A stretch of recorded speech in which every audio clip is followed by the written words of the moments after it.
Hello दोस्तों। तो आप लोग कैसे हैं? मैं आशा करता हूं कि आप लोग ठीक होंगे। तो आइए आज हम लोग देखते हैं क्लास 10th का फिजिक्स, जिसका लेसन का नाम है लाइट। और लाइट में हम लोग पढ़ रहे हैं रिफ्लेक्शन एंड रिफ्रैक्शन। तो आइए इसको हम लोग जानते हैं कि रिफ्लेक्शन एंड रिफ्रैक्शन किसे कहते हैं। तो रिफ्लेक्शन का मतलब होता है, देखिए, परावर्तन एवं अपवर्तन होता है। तो लाइट के बारे में आज हम लोग जानेंगे, लाइट क्या होता है इसके बारे में हम लोग जानेंगे, फिर इसका जो आगे का जो प्रोसेस है उसको जानेंगे। तो आइए आज हम लोग देखते हैं लाइट क्या है और लाइट के बारे में हम लोग जानेंगे, ठीक है। तो प्रकाश क्या है इसके बारे में हम लोग जानेंगे और परावर्तन एवं अपवर्तन के बारे में जानेंगे। तो आइए हम लोग देखते हैं।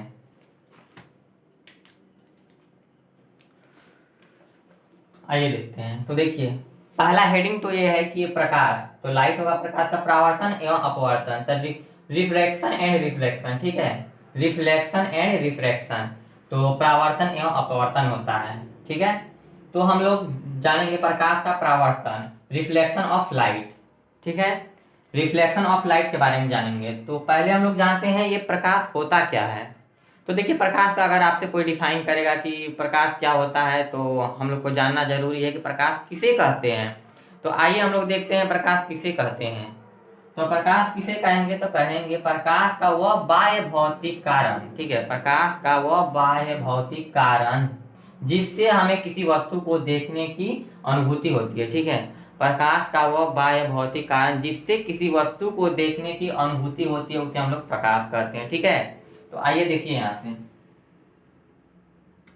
प्रकाश का हेडिंग पहले डालेंगे हम लोग कि प्रकाश किसे कहते हैं। तो कहेंगे प्रकाश का वह बाह्य भौतिक कारण जिससे हमें किसी वस्तु को देखने की अनुभूति होती है, उसे हम लोग प्रकाश कहते हैं, ठीक है।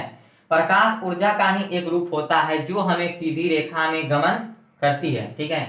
प्रकाश ऊर्जा का ही एक रूप होता है जो हमें सीधी रेखा में गमन करती है, ठीक है। यह निर्वात से होकर भी गुजरती है, यह निर्वात से भी होकर गुजरती है। निर्वात में प्रकाश का वेग जो होता है 3 × 10⁻⁸ मीटर/सेकंड होता है, ठीक है। प्रकाश का जो वेग होता है निर्वात में 3 × 10⁸ मीटर/सेकंड होता है, ठीक है। आइए अब हम लोग देखते हैं। अब जानेंगे प्रकाश का जो होता है, दो गो एग्जाम्पल होगा। प्रकाश एक विद्युत चुंबकीय तरंग है, ठीक है।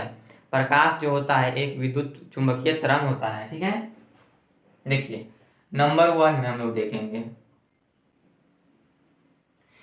प्रकाश एक विद्युत चुंबकीय तरंग भी है। प्रकाश एक विद्युत चुंबकीय तरंग भी है और अतः इसे गमन के लिए द्रव्यात्मक माध्यम की आवश्यकता नहीं होती है। इसका जो गमन करने का जो होता है, ये द्रव्यात्मक माध्यम की आवश्यकता नहीं होती है, ठीक है। प्रकाश एक विद्युत चुंबकीय तरंग है, ठीक है। एग्जाम्पल में पूछेगा प्रकाश किसे कहते हैं, तो लिखेंगे पहले प्रकाश का वह बाह्य भौतिक कारण है जिससे हमें किसी वस्तु को देखने की अनुभूति होती है, इसे हम लोग प्रकाश कहते हैं। फिर लिखेंगे प्रकाश ऊर्जा का ही एक रूप होता है जो हमें सीधी रेखा में गमन करती है, यह निर्वात से होकर भी गुजरती है। प्रकाश जो है निर्वात से होकर गुजरता है, ठीक है। और निर्वात में इसका वेग जो होता है 3 × 10⁸ मीटर/सेकंड होता है। देखिए, अब प्रकाश का इसी में लिखेंगे हम लोग 1 लिखेंगे।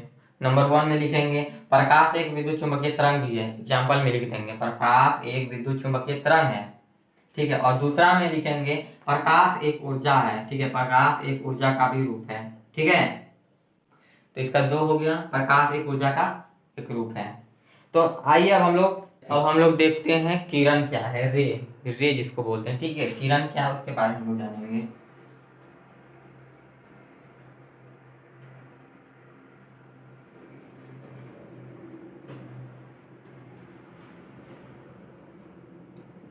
ठीक है, तो किरण किसे कहते हैं ये जानेंगे हम लोग।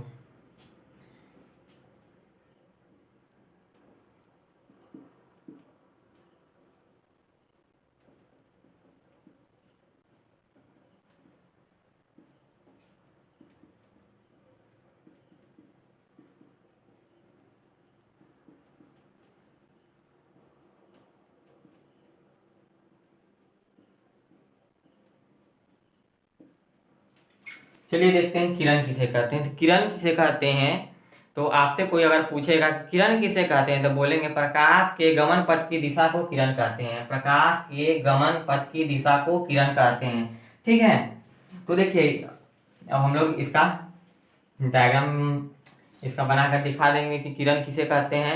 तो पहले किरण किसे कहते हैं लिख देंगे, प्रकाश के गमन पथ की दिशा को किरण कहते हैं, फिर इसको हम लोग बनाकर दिखा देंगे। ठीक है, इसी को हम लोग बोलेंगे किरण। ठीक है, ये सीधी रेखा में क्या करती है, गमन करती है। ठीक है, किरण जो होता है वो सीधी रेखा में गमन करती है। प्रकाश के जो होता है गमन पथ की दिशा को ही किरण कहते हैं। तो किरण जो होता है सीधी रेखा में गमन करती है, उसी को हम लोग क्या बोलेंगे, किरण बोलेंगे। ठीक है, तो चलिए अब आगे हम देखते हैं प्रकाश पुंज किसे कहते हैं। प्रकाश पुंज किसे कहते हैं, तो किरणों के समूह को प्रकाश पुंज कहते हैं।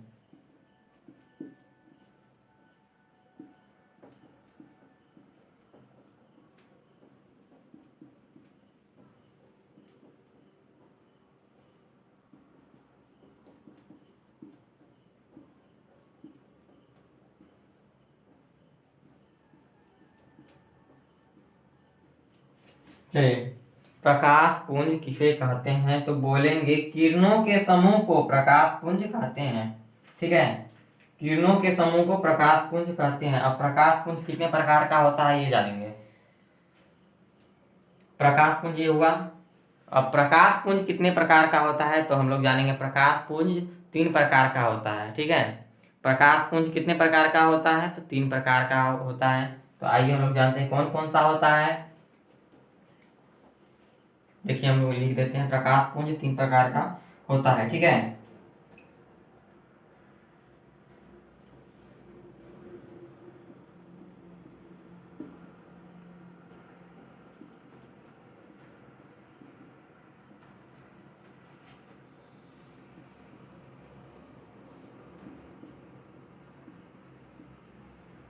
ठीक है, प्रकाश पुंज 3 प्रकार का होता है। कौन कौन होता है, तो उसके बारे में जानेंगे।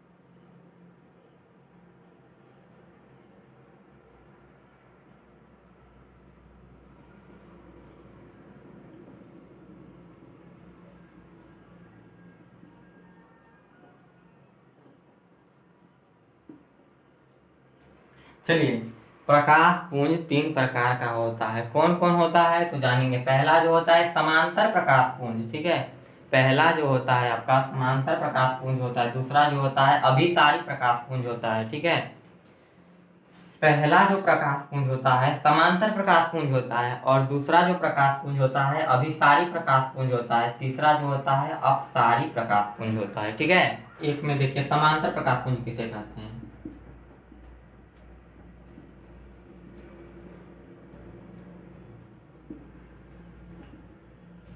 समांतर प्रकाश पुंज किसे कहेंगे, तो कहेंगे जिस प्रकाश पुंज की सभी किरणें समांतर होती है। ठीक है, समांतर प्रकाश पुंज किसे कहेंगे, तो बोलेंगे जिस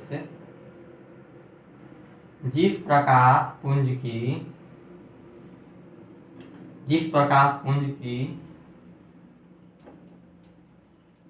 सभी किरणें समांतर होती है।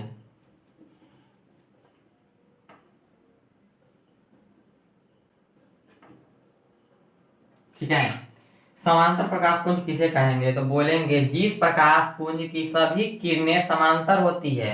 ठीक है, जिस प्रकाश पुंज की सभी किरणें समांतर होती है उसे समांतर प्रकाश पुंज कहते हैं।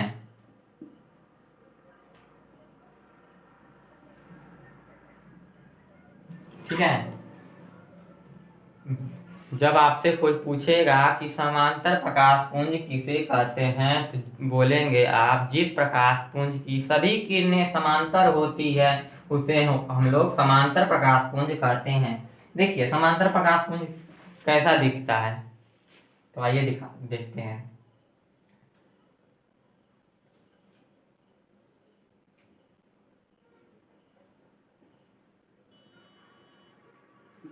देखिए समांतर प्रकाश पुंज कुछ ऐसा होगा।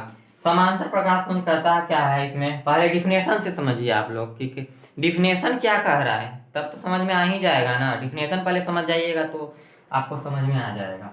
जिस प्रकाश पुंज की सभी किरणें, मतलब कहने का मतलब है सभी किरणें, मतलब जितनी भी किरणें हैं वो क्या होगी, वो समांतर क्रम में, मतलब सीरियली देखिए समांतर जाएगी, मतलब बराबर में जाएगा। ठीक है, समांतर किरणें का मतलब यही हुआ। तो जिस प्रकाश पुंज की सभी किरणें समांतर होती है उसे समांतर प्रकाश पुंज कहते हैं। तो ये समान हो जा रहा है, एक ही दिशा में सब किरणें जा रही है, तो उसे हम लोग समांतर किरणें कहेंगे। अब आइए हम लोग देखते हैं अभिसारी प्रकाश पुंज किसे कहते हैं। बी नंबर में देखिए,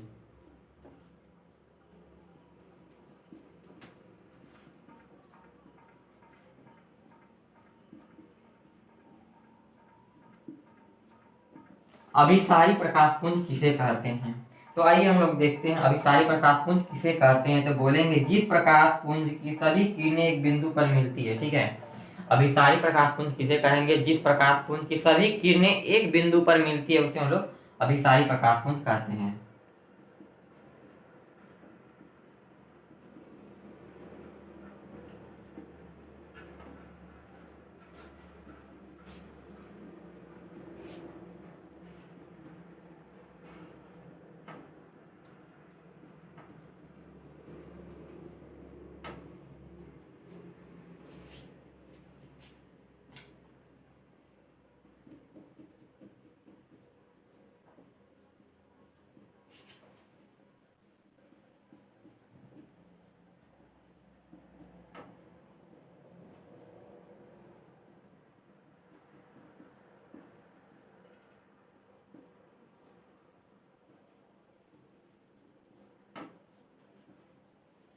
चलिए, अभिसारी प्रकाश पुंज किसे कहते हैं। तो बोलेंगे जिस प्रकाश पुंज की सभी किरणें एक बिंदु पर मिलती है, जिस प्रकाश पुंज की सभी किरणें एक बिंदु पर मिलती है उसे हम लोग अभिसारी प्रकाश पुंज कहते हैं। ठीक है,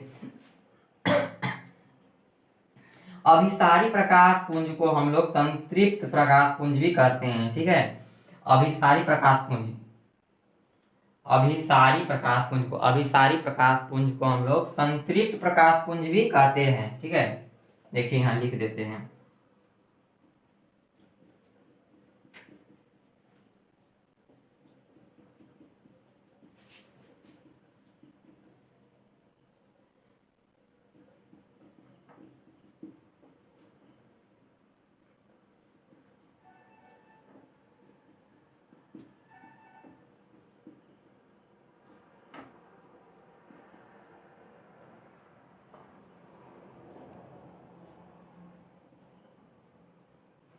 चलिए, अभिसारी, अभिसारी प्रकाश पुंज को हम लोग संतृप्त प्रकाश पुंज भी कहते हैं। ठीक है, अभिसारी प्रकाश पुंज को संतृप्त प्रकाश पुंज भी कहते हैं। आइए अब हम लोग जानते हैं अपसारी प्रकाश पुंज की। सॉरी देखिए, अब इसका हम लोग ये कैसा दिखता है हम लोग कैसे जानेंगे, तो आइए इसका डायग्राम भी हम लोग देख लेते हैं। ठीक है, अभिसारी प्रकाश पुंज को हम लोग संतृप्त प्रकाश पुंज भी कहते हैं। इसका देखिए डायग्राम कैसा होता है।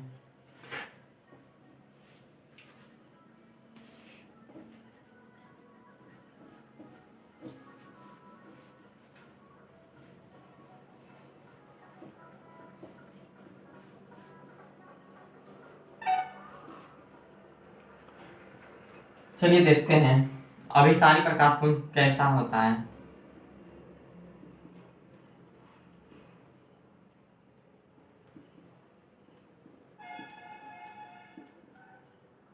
अभिसारी प्रकाश पुंज, ठीक है, तो अभिसारी प्रकाश पुंज का हम लोग का डिफिनेशन क्या था, जिस प्रकाश पुंज की सभी किरणें एक बिंदु पर मिलती है। ठीक है, अभिसारी प्रकाश पुंज का डिफिनेशन क्या था, बोलेंगे हम लोग जिस प्रकाश पुंज की सभी किरणें एक बिंदु पर आकर मिलती है उसे ही हम लोग क्या बोलते हैं, अभिसारी प्रकाश पुंज कहते हैं। ठीक है, अभिसारी प्रकाश पुंज को ही हम लोग संतृप्त प्रकाश पुंज भी कहते हैं। ठीक है, तो देखिए ये कोई एक सेंटर है, कोई सेंटर है। ठीक है,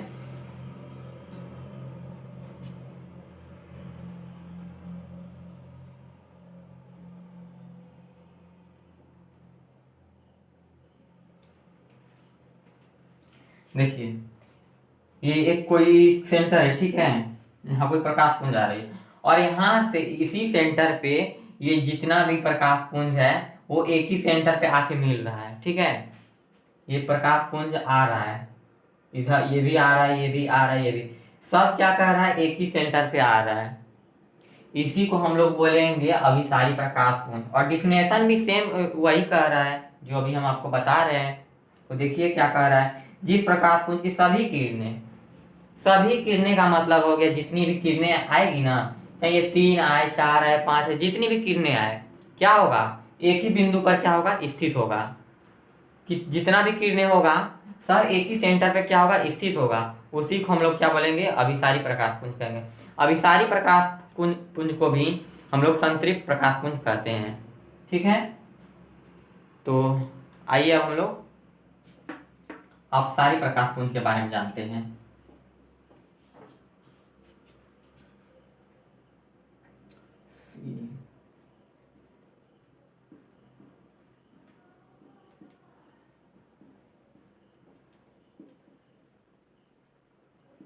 अपसारी प्रकाश पुंज, ठीक है, अपसारी प्रकाश पुंज किसे कहेंगे, तो जिस प्रकाश पुंज की सभी किरणें एक बिंदु से निर्गत होकर भिन्न भिन्न दिशाओं में जाती है। ठीक है, अपसारी प्रकाश पुंज कहने का मतलब क्या हुआ कि इससे क्या होगा, यह जो होगा एक बिंदु होगा। ठीक है, उससे क्या होगा, भिन्न भिन्न दिशाओं में क्या होगी, किरणें जाएगी।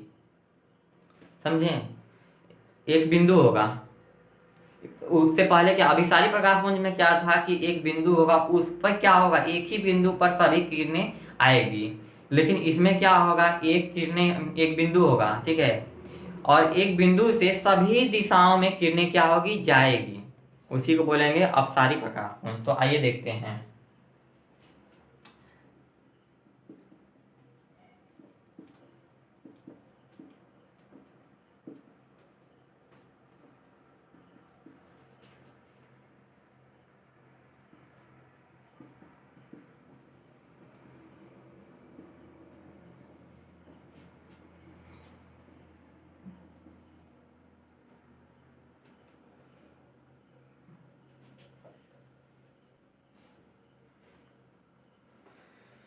जिस प्रकाश पुंज की सभी किरणें भिन्न दिशाओं में, भिन्न भिन्न दिशाओं में,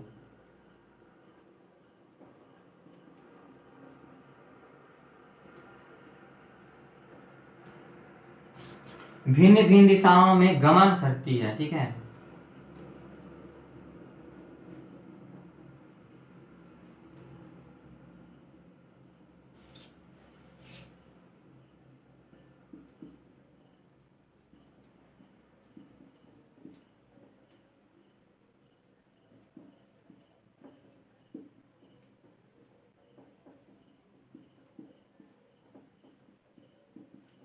चलिए देखते हैं अपसारी प्रकाश पुंज। अपसारी प्रकाश पुंज, अपसारी प्रकाश पुंज किसे कहेंगे, तो बोलेंगे जिस प्रकाश पुंज की सभी किरणें, जिस प्रकाश पुंज की सभी किरणें भिन्न भिन्न दिशाओं में गमन करती है उसे अपसारी प्रकाश पुंज कहते हैं। अपसारी प्रकाश पुंज को ही हम लोग बोलेंगे असंतृप्त, सॉरी, अपसरित प्रकाश पुंज कहते हैं। ठीक है, अपसारी प्रकाश पुंज को ही अपसरित प्रकाश पुंज कहते हैं। ठीक है,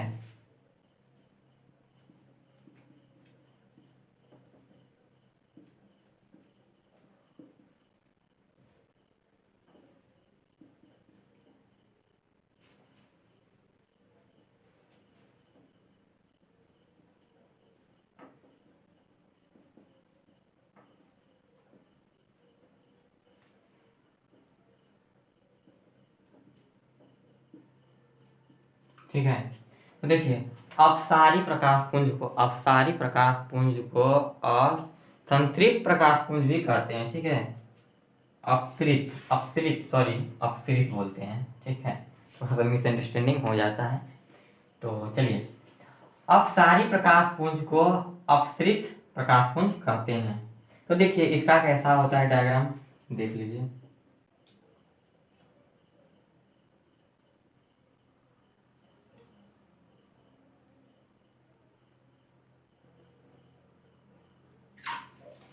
चलिए देखिए, ये अपसारी प्रकाश पुंज क्या होता है। तो डिफिनेशन में बताया गया है, जिस प्रकाश पुंज की सभी किरणें भिन्न भिन्न दिशाओं में, मतलब अलग अलग दिशाओं में जाती है, ठीक है, भिन्न भिन्न दिशाओं में गमन करती है, उसे अपसारी प्रकाश पुंज कहते हैं। और अपसारी प्रकाश पुंज को अपसरित प्रकाश पुंज कहते हैं। ठीक है, अब भी अपसारी प्रकाश पुंज को हम लोग क्या कहते हैं, अपसरित प्रकाश पुंज कहते हैं। देखिए एक ये सेंटर है, ठीक है, और इससे क्या होता है, भिन्न भिन्न दिशाओं में प्रकाश पुंज क्या होती है, गमन करती है, अलग अलग दिशाओं में जाती है। ठीक है, अलग अलग दिशाओं में क्या होती है, ये गमन करती है। देखिए ये इधर जा रही है, ये इधर जा रही है, और ये इधर जा रही है, तो अलग अलग दिशाओं में गमन करती है, इसीलिए इसका नाम पड़ा अपसारी प्रकाश पुंज। और अपसारी प्रकाश पुंज को ही अपसरित प्रकाश पुंज कहते हैं। ठीक है, ठीक है, तो मिटा रहे हैं। दीप्त पदार्थ किसे कहते हैं, सेल्फ ल्यूमिनस। ठीक है, हम लोग बोलेंगे वे पदार्थ जो स्वयं प्रकाश उत्सर्जित करते हैं उसे क्या कहते हैं, हम लोग आत्मदीप्त पदार्थ कहते हैं। ठीक है, आत्मदीप्त पदार्थ किसे कहते हैं, तो वे पदार्थ जो स्वयं स्वयं क्या करते हैं, प्रकाश उत्सर्जित करते हैं। ठीक है, उसे ही हम लोग आत्मदीप्त पदार्थ कहते हैं। तो आइए देखते हैं।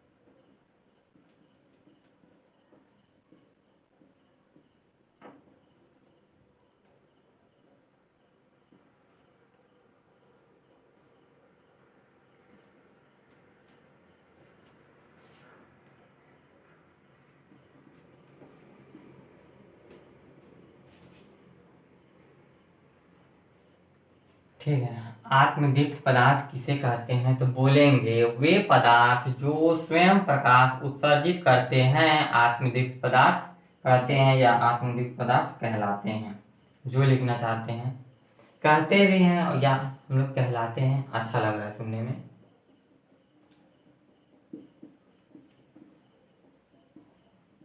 ठीक है, तो कहेंगे, अगर कोई आपसे पूछेगा कि आत्मदीप्त पदार्थ किसे कहते हैं, तो आप बोलेंगे वे पदार्थ जो स्वयं प्रकाश को क्या करता है, उत्सर्जित करता है। ठीक है, वे पदार्थ जो स्वयं प्रकाश को उत्सर्जित करता है उसे हम लोग आत्मदीप्त पदार्थ कहते हैं। जैसे एग्जाम्पल हम लोग जानेंगे, एग्जाम्पल में हम लोग क्या जानते हैं, जैसे देखिए सूर्य जो हो गया ये आत्मदीप्त पदार्थ है, सूर्य हो गया, तारा हो गया, दीपक हो गया, ये सब आत्मदीप्त पदार्थ है। ठीक है, ये स्वयं खुद ही जलता है। ठीक है, इसलिए इसको हम लोग आत्मदीप्त पदार्थ कहते हैं। यह खुद जलता है, स्वयं अपने आप से जलता है। सूर्य का जो है अपना रोशनी है, तारा का भी अपना रोशनी है, दीपक का भी अपना रोशनी है, ये सब क्या है, आत्मदीप्त पदार्थ है। ठीक है, सूर्य हो गया, तारा हो गया, दीपक हो गया, ये सब क्या है, आत्मदीप्त पदार्थ है। ठीक है, ये सब क्या है, आत्मदीप्त पदार्थ है। चलिए अब हम लोग दूसरा देखते हैं, अदीप्त पदार्थ किसे कहते हैं। ठीक है,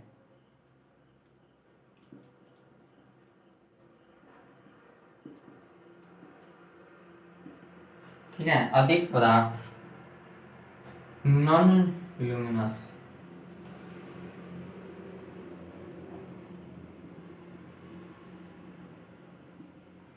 नॉन लुमिनस। ठीक है, अदीप्त पदार्थ को बोलते हैं हम लोग नॉन लुमिनस। ठीक है, ये क्या होता है, अदीप्त पदार्थ क्या होता है, ये जो है वे पदार्थ जो प्रकाश उत्सर्जित नहीं करता है। ठीक है, अदीप्त पदार्थ जो होता है यह प्रकाश उत्सर्जित नहीं करता है, ठीक है, लेकिन प्रकाश की उपस्थिति में दिखाई देता है, ठीक है। यह जो है अदीप्त पदार्थ जो होता है, यह जो होता है यह स्वयं प्रकाश उत्सर्जित नहीं करता है, लेकिन प्रकाश की उपस्थिति में दिखाई देता है, ठीक है। समझ गए आप लोग? यह जो है प्रकाश उत्सर्जित नहीं करता है, लेकिन यह प्रकाश के उपस्थिति में दिखाई देता है, ठीक है। तो चलिए इसका हम लोग डिफिनेशन देते हैं। किस तरह से इसका डिफिनेशन हम लोग देंगे, तो आइए जानते हैं।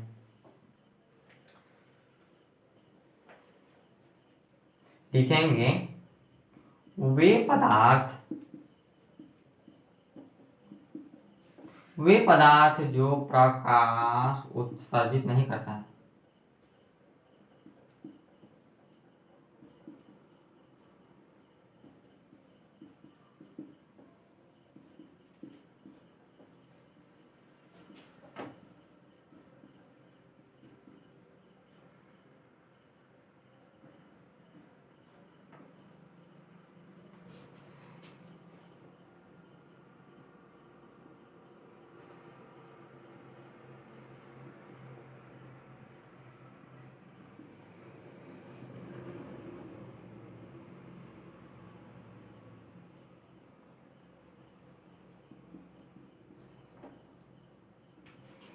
चलिए देखते हैं।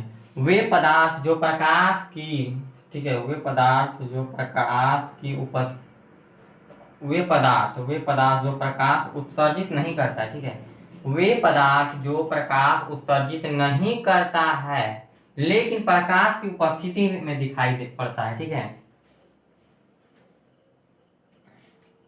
ठीक है।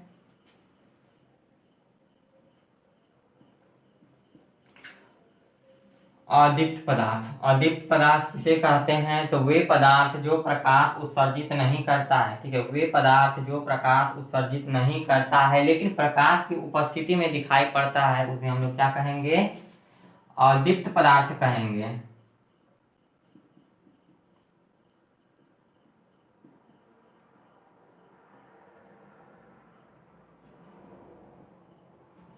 ठीक है।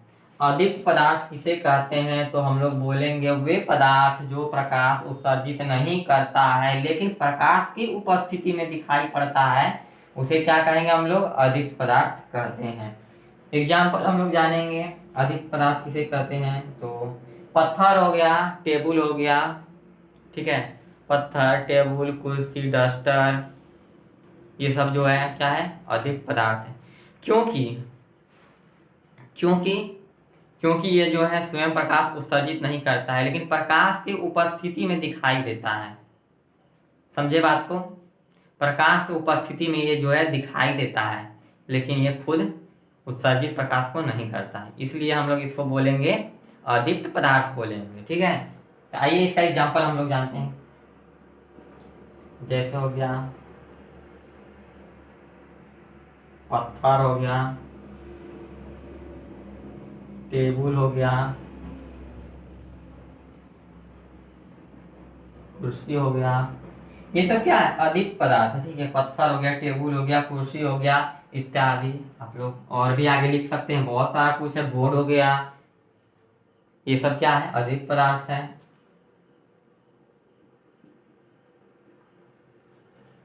ठीक है।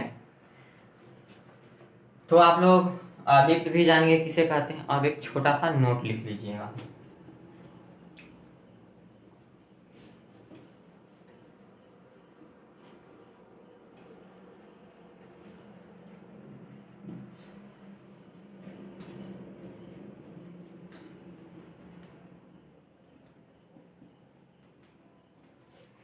चलिए लिखते हैं आप।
चलिए हम लोग जानते हैं नोट।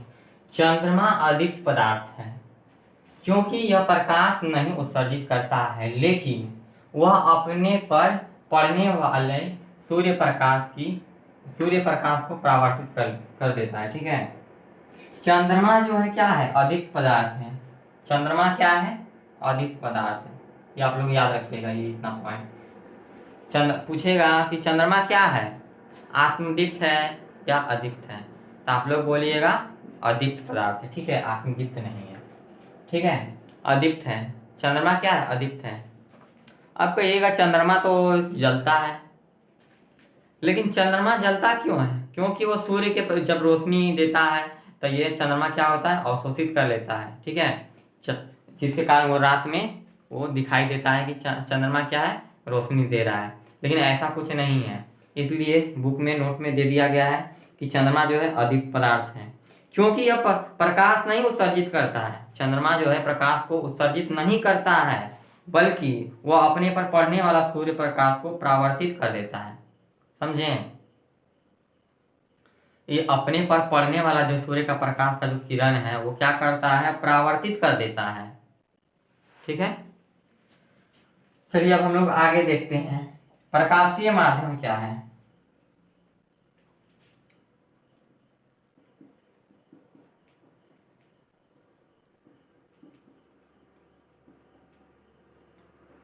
प्रकाशीय माध्यम, ऑप्टिकल मीडियम।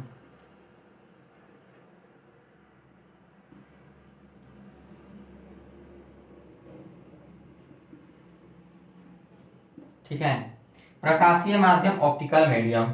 तो ऑप्टिकल मीडियम किसे कहते हैं, तो बोलेंगे वह क्षेत्र जिससे होकर प्रकाश वस्तु से निकलकर आंख तक पहुंचती है। ठीक है, वह क्षेत्र, ठीक है, वह क्षेत्र जिससे होकर प्रकाश वस्तु से निकलकर आंख तक पहुंचती है। वह क्षेत्र जिससे होकर वह क्षेत्र जिससे होकर प्रकाश, ठीक है, वह क्षेत्र जिससे होकर प्रकाश वस्तु से निकलकर आंख तक पहुंचती है उसे हम लोग क्या बोलेंगे, प्रकाशीय माध्यम।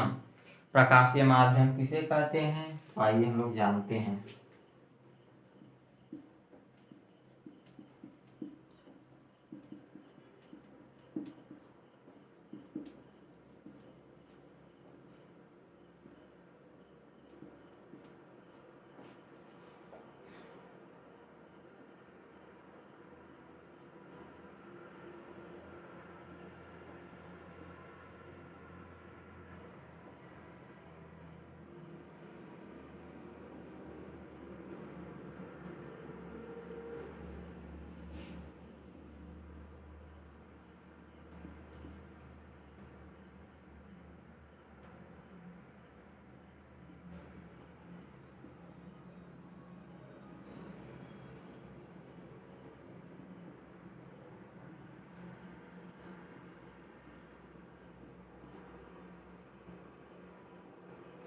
चलिए, प्रकाशीय माध्यम किसे कहते हैं, तो हम लोग जानते हैं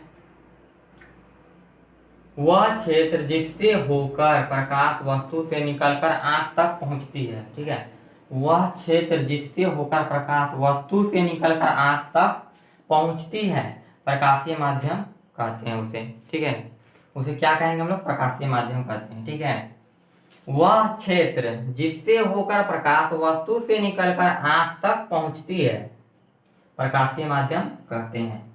ठीक है, अब हम लोग उदाहरण जान लेते हैं प्रकाशीय माध्यम का, कौन कौन सा उदाहरण है, इसका एग्जाम्पल देख लेते हैं।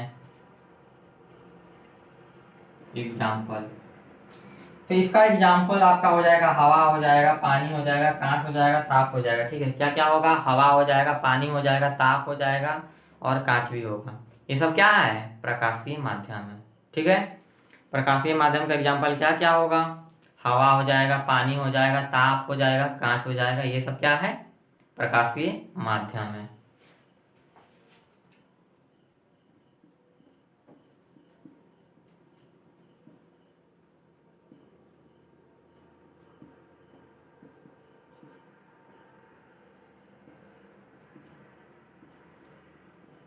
चलिए, प्रकाशीय माध्यम का एग्जाम्पल है हवा, पानी, कांच, ताप इत्यादि। ये सब क्या है? प्रकाशीय माध्यम। चलिए, प्रकाशीय माध्यम जो देखिए, प्रकाशीय माध्यम प्रकृति के अनुसार जो होता है माध्यम दो प्रकार का होता है। ठीक है, प्रकृति के आधार पर। चलिए,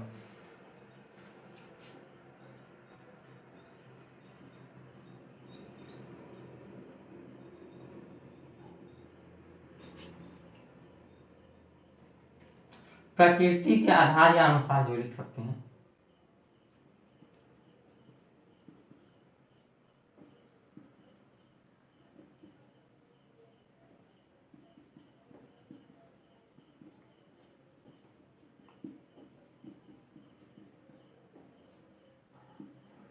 चलिए, प्रकृति के आधार पर माध्यम दो प्रकार का होता है। ठीक है, प्रकृति के आधार पर माध्यम दो प्रकार का होता है। कौन कौन सा होगा? समांगी माध्यम और विषमांगी माध्यम, होमोजीनियस और हेट्रोजीनियस। ठीक है, देखिए पहला क्या होगा? समांगी माध्यम।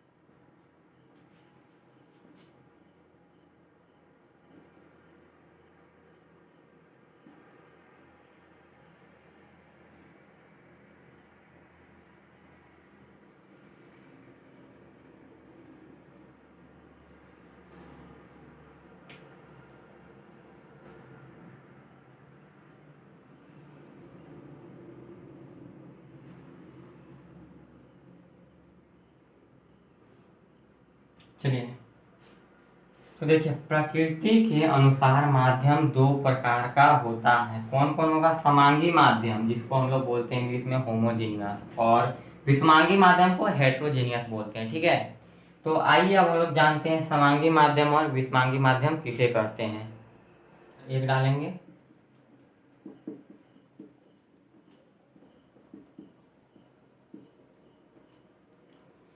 इसको हम लोग इंग्लिश में बोलेंगे होमोजीनियस।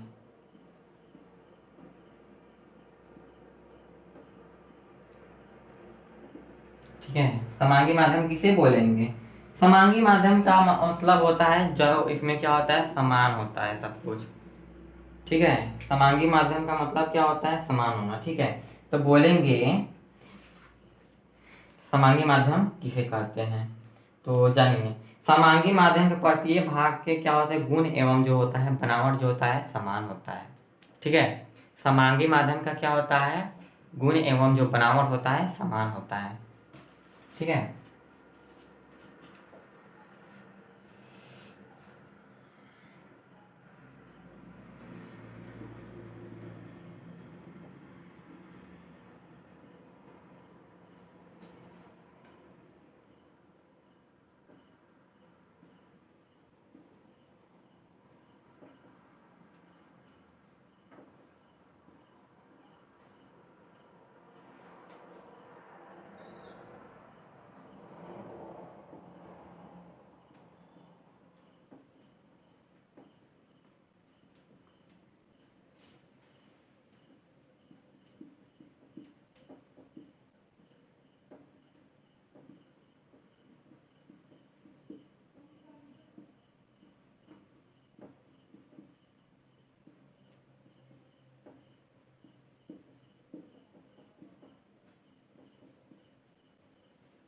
चलिए समांगी माध्यम का हम लोग डिफिनेशन देखते हैं। समांगी माध्यम का डिफिनेशन देखते हैं। समांगी माध्यम के प्रत्येक भाग के गुण एवं बनावट क्या होता है? समान होता है। समांगी माध्यम के प्रत्येक भाग के गुण एवं बनावट जो होता है समान होता है, उसी को हम लोग क्या कहते हैं? समांगी माध्यम कहते हैं। ठीक है, समांगी माध्यम का जो हो जाएगा आपका एग्जाम्पल जल हो जाएगा और कांच होगा। ये क्या है? समांगी माध्यम है। ठीक है, इसका एग्जाम्पल लिखिए।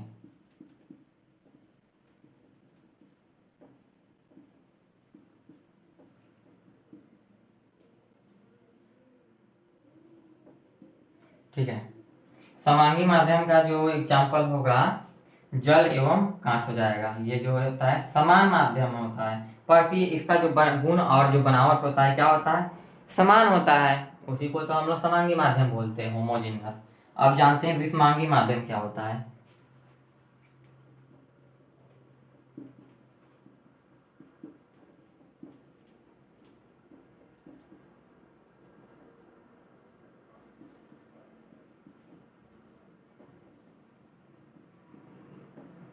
हेट्रोजीनियस बोलते हैं, विषमांगी माध्यम को हम लोग हेट्रोजीनियस कहते हैं।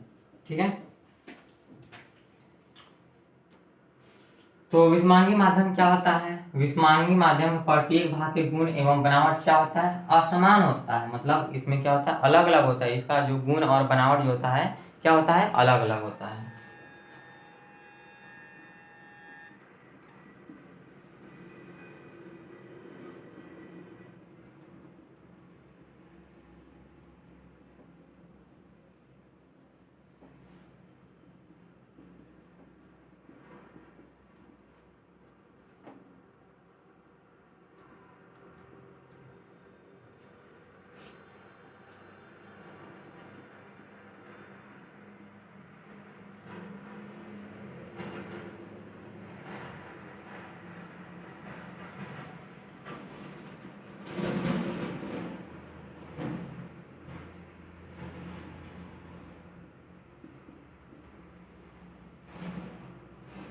चलिए, विषमांगी माध्यम के गुण एवं जो बनावट होता है असमान होता है, उसे ही हम लोग क्या कहते हैं, विषमांगी माध्यम कहते हैं। विषमांगी माध्यम किसे कहते हैं, तो बोलेंगे विषमांगी माध्यम के प्रत्येक या बोल सॉरी देखिए हम लोग फिर से बोलते हैं, विषमांगी माध्यम के गुण एवं बनावट क्या होता है, असमान होता है। उसी को हम लोग क्या बोलते हैं, विषमांगी माध्यम, जिसको हम लोग बोलते हैं हेट्रोजीनियस। ठीक है, इसका एग्जाम्पल जो हो जाएगा आपका हेट्रोजीनियस का, आपका एग्जाम्पल जो हो जाएगा गर्म या ठंडा, ठीक है, हवा हो जाएगा। और देखिए गर्म एवं ठंडा, गर्म एवं ठंडा हवा का मिश्रण, ठीक है, विषमांगी माध्यम में होगा गर्म एवं ठंडा हवा का मिश्रण। और दूसरा आपका हो जाए केला साइट, ठीक है।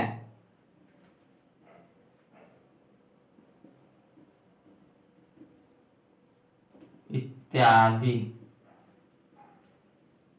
ठीक है।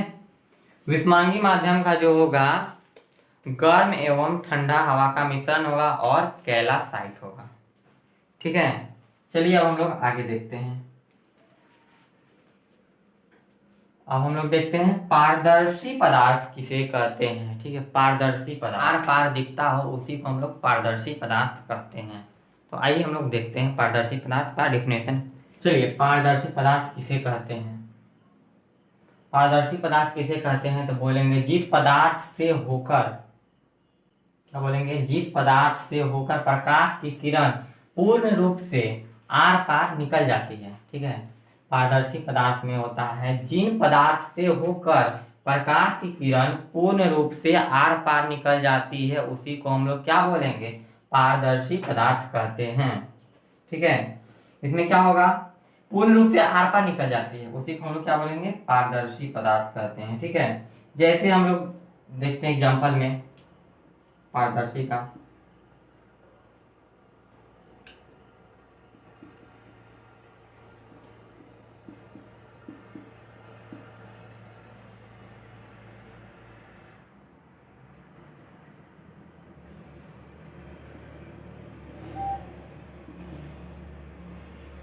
ठीक है। पारदर्शी पदार्थ का एग्जाम्पल हो जाएगा कांच, पानी, हवा इत्यादि, ठीक है। पारदर्शी पदार्थ का जो एग्जाम्पल होगा कांच, पानी, हवा, ये जो होता है आपका पारदर्शी पदार्थ होता है, ठीक है। अब देखते हैं अपारदर्शी पदार्थ। अपारदर्शी पदार्थ का मतलब क्या होता है, जिसमें आर पार नहीं दिखता है, उसी को तो अपारदर्शी पदार्थ कहते हैं। अपारदर्शी पदार्थ का मतलब जिसमें आर पार नहीं दिखता हो। तो आइए हम लोग देखते हैं अपारदर्शी पदार्थ किसे कहते हैं।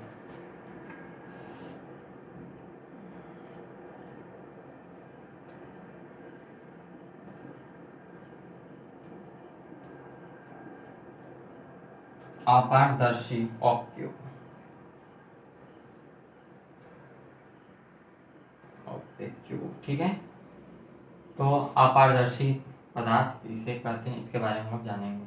तो क्या बोलेंगे, जिन पदार्थों से होकर प्रकाश की किरण क्या होती है, गमन नहीं करती है या बाहर नहीं निकलती है। तो चलिए हम बोलते हैं, जिन पदार्थों से होकर प्रकाश की किरण बाहर नहीं निकलती है उसे अपारदर्शी पदार्थ कहते हैं। चलिए देखते हैं।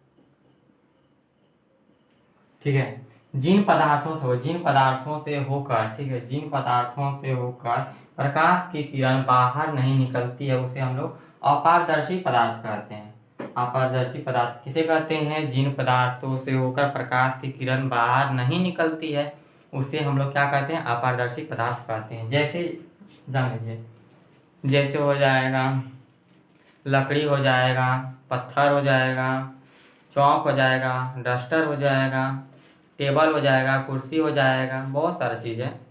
ये सब चीज़ जो है अपारदर्शी पदार्थ कहते हैं। ये सब आपका एग्जाम्पल हो जाएगा अपारदर्शी पदार्थ का।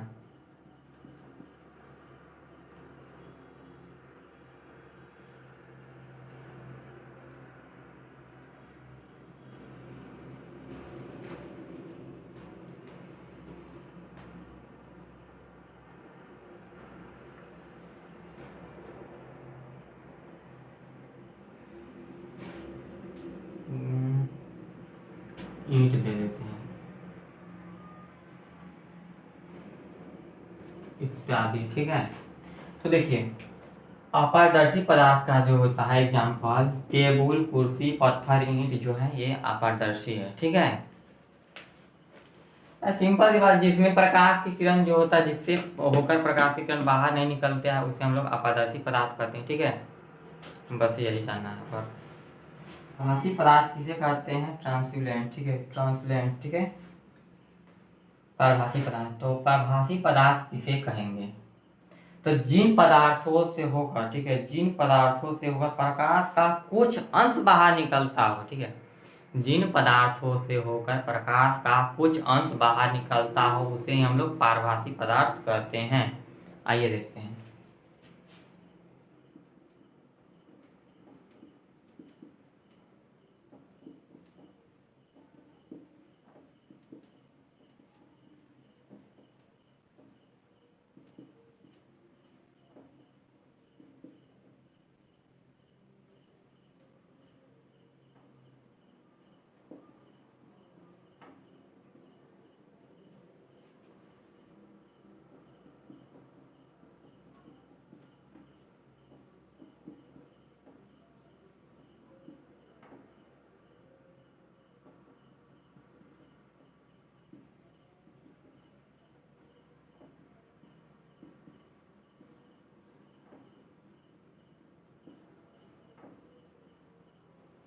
ठीक है, पारभासी पदार्थ किसे कहते हैं, जिन पदार्थों से होकर प्रकाश का कुछ अंश बाहर निकलता हो, ठीक है। इसमें क्या होता है, जो प्रकाश जो होता है ना, इसमें प्रकाश का जो कुछ अंश ही जो होता है बाहर निकलता है उसी को हम लोग पारभासी पदार्थ कहते हैं, ठीक है।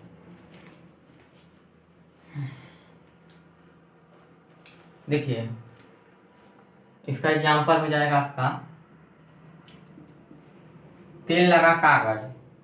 तेल लगा कागज, इसमें अगर आप अगर उसको देखिएगा, तेल लगा कागज को देखिएगा, अगर उससे देखिएगा तो क्या होगा, थोड़ा मतलब धुंधला धुंधला दिखाई देगा उसमें, तेल लगा कागज में या घिसा हुआ कांच में देखेंगे तो क्या होगा, धुंधला धुंधला दिखाई देगा। पूर्ण रूप से दिखाई नहीं देगा। उसी को हम लोग क्या बोलेंगे, पारभासी। देखिए इसका एग्जाम्पल हो जाएगा तेल लगा कागज। तेल लगा कागज हो जाएगा और घिसा हुआ कांच। ठीक है, तेल लगा कागज और घिसा हुआ कांच हो जाएगा।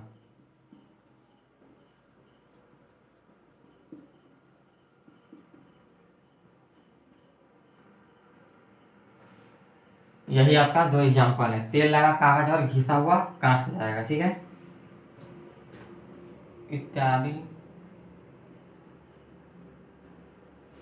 चलिए पारभासी में ये लिखेंगे, जिन पदार्थों से होकर प्रकाश का कुछ अंश बाहर निकलता हो उसे हम लोग पारभासी पदार्थ कहते हैं। एग्जाम्पल में तेल लगा कागज और घिसा हुआ कांच हो जाएगा। ठीक है, आइए अब हम लोग देखते हैं छाया किसे कहते हैं, शैडो। तो देखिए इसको हम लोग लिखेंगे, प्रकाश के गमन पथ पर जब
चलिए छाया किसे कहते हैं हम लोग जानेंगे। प्रकाश के गमन पथ पर जब आपादर्शी वस्तु रख दी जाती है तो प्रकाश उस आपादर्शी वस्तु को पार नहीं कर पाता है, इसलिए वहां अंधेरा बन जाता है, जिसे छाया कहते हैं। छाया किसे कहते हैं तो बोलेंगे, प्रकाश के गमन पथ पर, प्रकाश के गमन पथ पर जब आपादर्शी वस्तु रख दी जाती है तो प्रकाश उस आपादर्शी वस्तु को पार नहीं कर पाता है, इसलिए वहां अंधेरा बन जाता है, जिसे छाया कहते हैं। ठीक है, तो